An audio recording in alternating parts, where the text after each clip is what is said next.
Le centre d'accueil pour enfants victimes de la traite, bâti à Soubré par la Fondation Children of Africa de la première dame de Côte d'Ivoire, Dominique Ouattara, a une capacité d'accueil de 64 enfants. Il est bâti sur une superficie d'1 hectare, permettant ainsi aux jeunes pensionnaires de bénéficier d'un grand espace. Le centre dispose de nombreuses commodités. 4 dortoirs équipés chacun de 8 lits superposés. 2 dortoirs sont destinés aux filles et 2 dortoirs destinés aux garçons. 2 salles de classe pour des cours d'alphabétisation. 2 salles de formation où les enfants recueillis vont apprendre les bases de la couture, de la coiffure, de la menuiserie. Ils pourront aussi apprendre l'informatique et améliorer leur savoir grâce à une salle multimédia comprenant une bibliothèque et 3 ordinateurs avec connexion Internet. Le centre compte aussi une salle de télévision, une grande salle polyvalente, une paillote, un grand réfectoire, une cuisine équipée, une buanderie équipée de machines à laver le linge, un bâtiment médico-social comprenant une infirmerie avec une salle d'observation de 3 lits. Les enfants seront sous la garde de 4 éducateurs résidant au sein du centre. Un secteur est prévu pour le logement des éducateurs. Le centre dispose aussi d'un bâtiment pour l'administration. Le centre d'accueil de Soubré est le premier-né des 3 centres d'accueil projetés par la Fondation Children of Africa.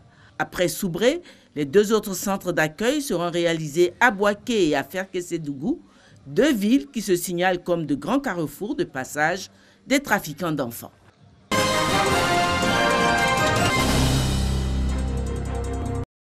« 7 575 cas de maladies professionnelles et d'accidents du travail en Côte d'Ivoire en 2016, selon le ministère de l'Emploi et de la Protection sociale, pour des prises en charge évaluées à près de 8 milliards de francs CFA.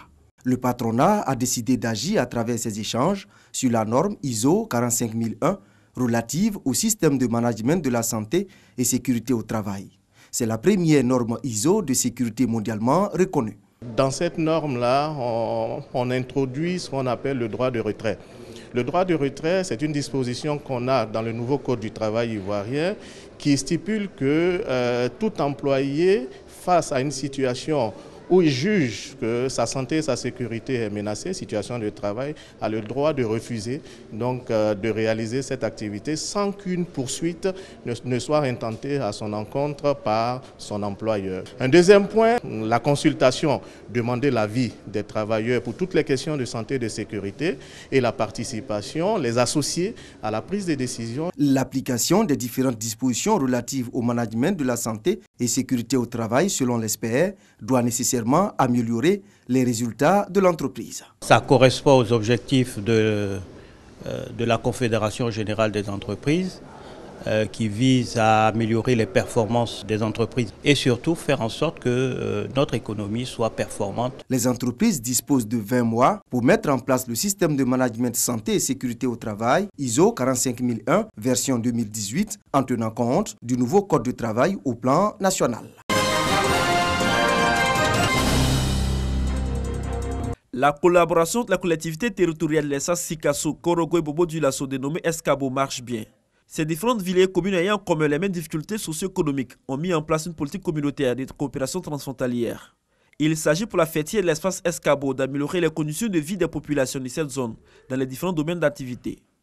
Cette initiative prend forme à Ouléni, au Burkina Faso, par le démarrage des travaux de réalisation de 20 forages. C'est une activité de haute portée sociale car elle garantit l'accès à l'eau potable à nos vaillantes populations en zone rurale qui ne demandent qu'à vivre sainement. C'est pourquoi ne saurais remercier nos donateurs qui nous montrent chaque jour que nous avons des raisons de croire en nos projets communautaires et donc à notre engagement à renforcer la coopération transfrontalière. Le lancement des travaux d'aménagement hydro-agricole a été possible grâce à l'UEMOA et à ses partenaires techniques. Des travaux financés par la coopération suisse à hauteur de 700 millions de francs CFA. Il vise l'amélioration de l'accès à l'eau potable pour environ 17 000 personnes et l'augmentation des surfaces aménagées pour l'agriculture d'environ 50 hectares dans un contexte de gestion intégrée de l'eau. Nous apportons une impulsion pour le développement des régions de façon équilibrée. Nous avons noté que les territoires communautaires présentent des déséquilibres et des disparités. Notre rôle, c'est de mobiliser les financements, les partenaires techniques, ce que nous avons fait avec la coopération suisse, parce que les besoins des populations sont énormes. Outre les aménagements hydro-agricoles dans la commune rurale de Ouéléni et dans la ville de Sikasso, des travaux d'autre envergure verront le jour bientôt dans la zone Escabo de la Côte d'Ivoire. La délégation transfrontalière s'est déportée par la suite dans le village de la Rama pour s'enquérir de l'état d'avancement des pistes balisées pour le passage de bétail. L'idée est de sécuriser les zones agro-pastorales en vue d'éviter le conflit entre éleveurs et agriculteurs dans la sous-région.